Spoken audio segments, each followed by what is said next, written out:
Hello everyone, this is Colin here, and yesterday I found what appears to be a coolant leak on my radiator. It's hard to see in this picture, but it's originating around this area and going down the side, dripping out onto the ground wherever I park, which is how I found it. It appears that the leak is coming from the seam between the plastic and the aluminum parts of the radiator, so I'm going to replace it and show you guys how. This is how to replace the radiator in a 2002 Chevrolet S10 with the 2.2 liter 4-cylinder engine. This will be a demonstration specific to the manual transmission model, which has a different arrangement with the oil cooler than the automatic transmission, but much of the video should be the same if you do happen to have an automatic transmission. To do this job, you're going to need a few things. You will need a new radiator, some replacement coolant. This is 50-50 pre-mixed Dexcool coolant, a funnel, a bucket to catch the antifreeze that will spill out, a ratchet. This is a standard 8-inch ratchet, a 8mm and a 10mm socket end, a short extension for like a 3-inch, 4-inch extension, and a long extension. You will also need a flat blade screwdriver. I used a Phillips head screwdriver as well, but mostly as a pry bar to assist with the flat, and a pair of pliers or vice grips. I like the vice grips a lot better for this job. They made it much easier. Let's get started. The first part of the removal procedure is going to be remove the fan shroud. Start by unclipping these hoses here, and then begin removing the fasteners holding the fan shroud in place. You will need your 10mm ratchet and a flat blade screwdriver for this first part.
Now that we've got the Christmas trees and clips off of the fan shroud, we need to remove this portion and that portion of the intake. So you need your flat blade screwdriver for this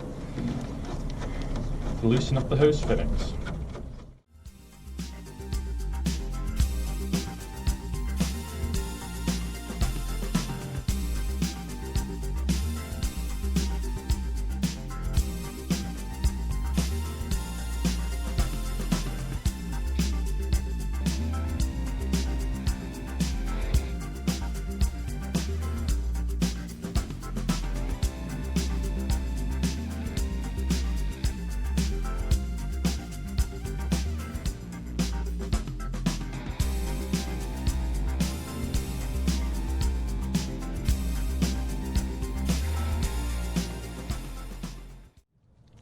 Now we need to remove the rest of the top off the fan shroud.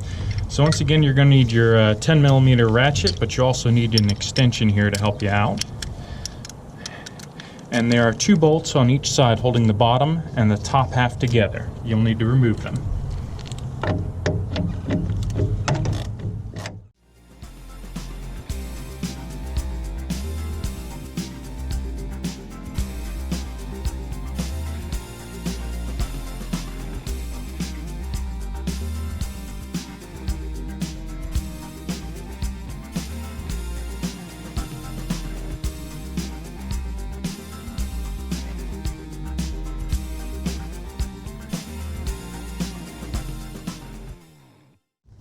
Now you can remove the fan shroud.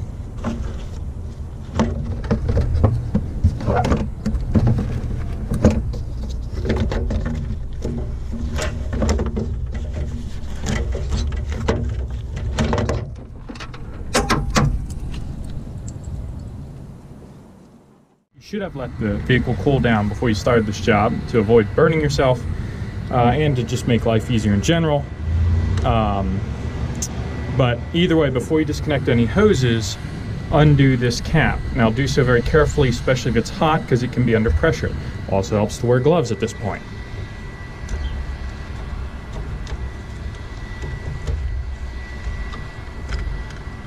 In this case, it clearly was not under pressure, so we're good. The next thing we're going to do will drain the radiator, and that is to disconnect the hoses from it. Before you do that, take a large bucket or a catch pan of some kind and place it under the car. Specifically underneath this hose here, because that's where most of the coolant will drain out.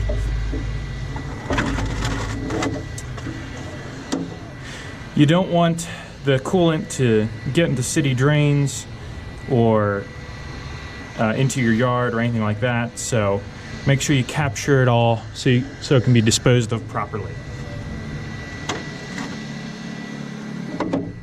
Then go ahead and take your pliers and remove the radiator hose clamps.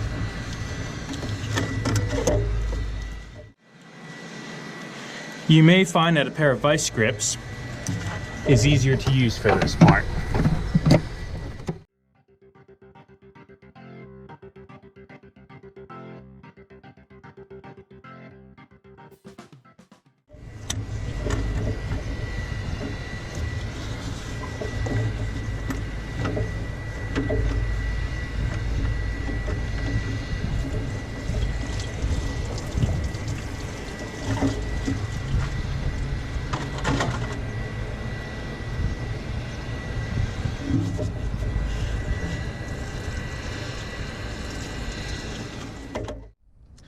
Now you can undo the other upper radiator hose.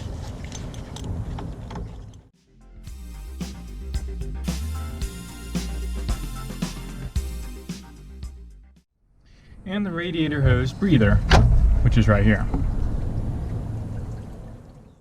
At this point, your radiator as a whole can be removed from the vehicle.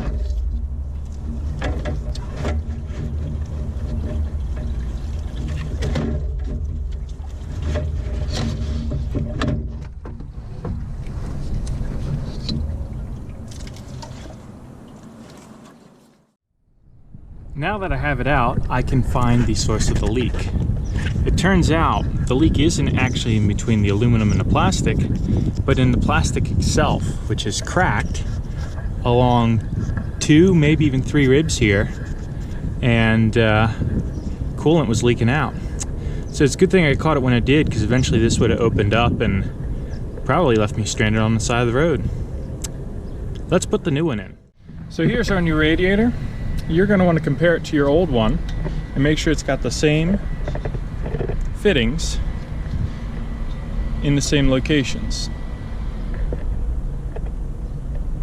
before proceeding with installation.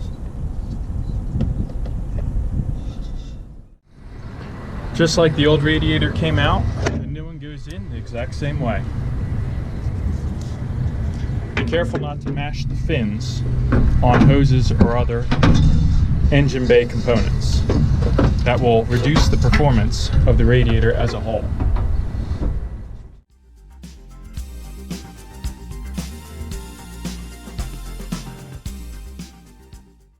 Now you can begin reconnecting the various hoses. You will need your vice grips or pliers to help with the installation of the hose clamps.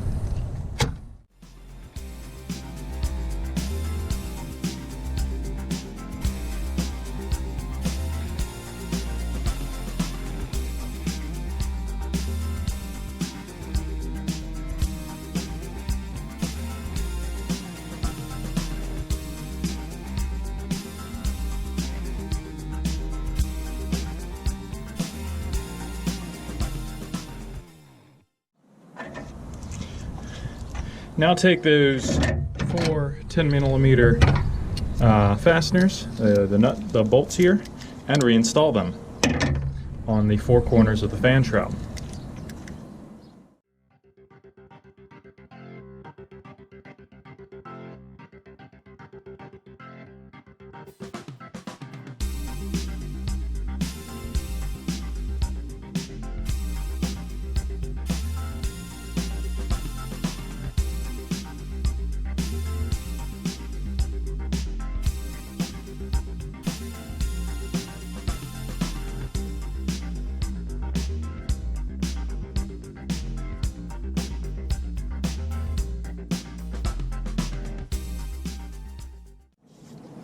Next, this piece goes back in.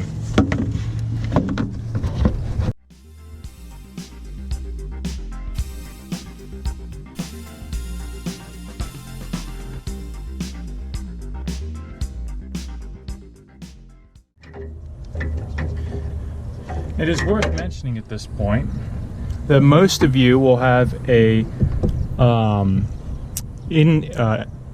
manifold air temperature sensor right here that will need to be unplugged. You didn't see me remove it in this video because I've actually relocated mine to the intake manifold. That's a kind of a long story and a different project, but you will need to reconnect and indeed disconnect that the plug for that sensor as part of this install, and I failed to mention that earlier, so make sure you do that.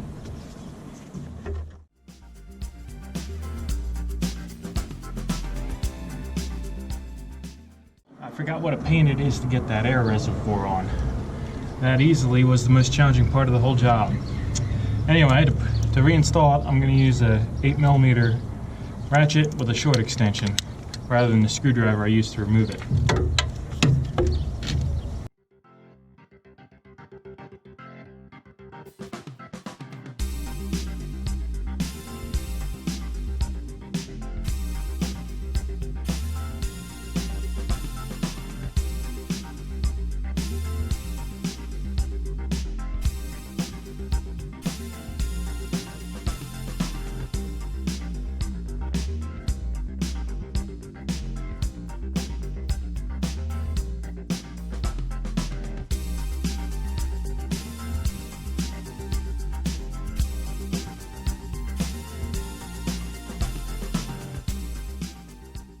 Now it's time to put all the fan shroud screws and Christmas trees back in place.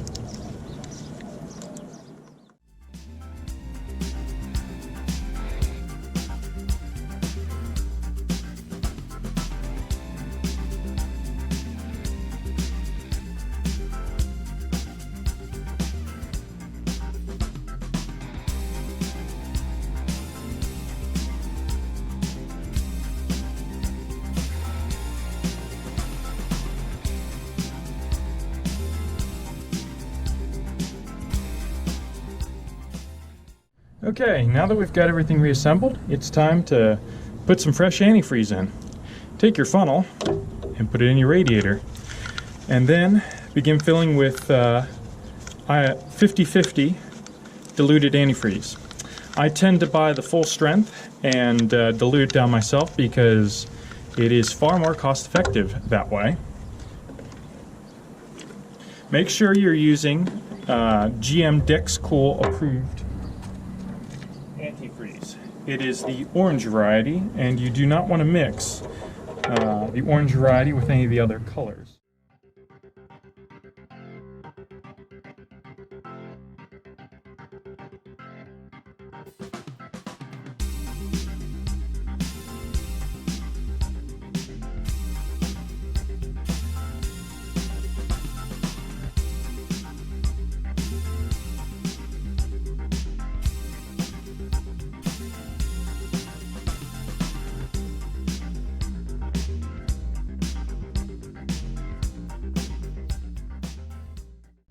Don't forget to refill and put the lid on your coolant overflow reservoir.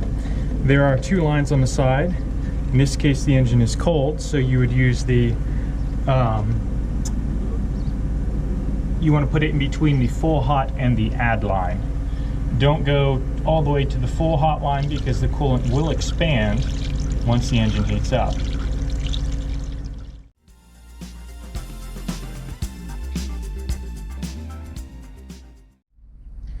The last step is burping the engine. Because we've taken the cooling system apart, it now has air in it, and that air has to be gotten out. And the way to do that is to take the car for a drive. Don't go too far from home, and don't bother with any highways. Regular city driving will be fine. What you're going to want to do is watch your temperature gauge. It should get up to temperature, and if there is an air pocket, which is likely, you'll actually see it go over temperature. At that point, you need to pull over, carefully vent the radiator wearing some heavy-duty gloves so you don't burn yourself, and then refill with coolant. In some cases, you may find that you don't need to open the cap. You can just refill with coolant and continue driving. And so you're going to repeat that process of drive around until it gets hot, check your coolant level, add if necessary. If it's overheating and it's still full in the reservoir, vent the cap and then reinstall the cap, and repeat until the vehicle is no longer overheating and the air is all flushed out of the system. When you stop to burp the radiator and cooling system, keep an eye on the ground below the car and verify that you don't have any coolant leaks from the hoses you just reconnected as well. That's all I have for now. Thanks for watching.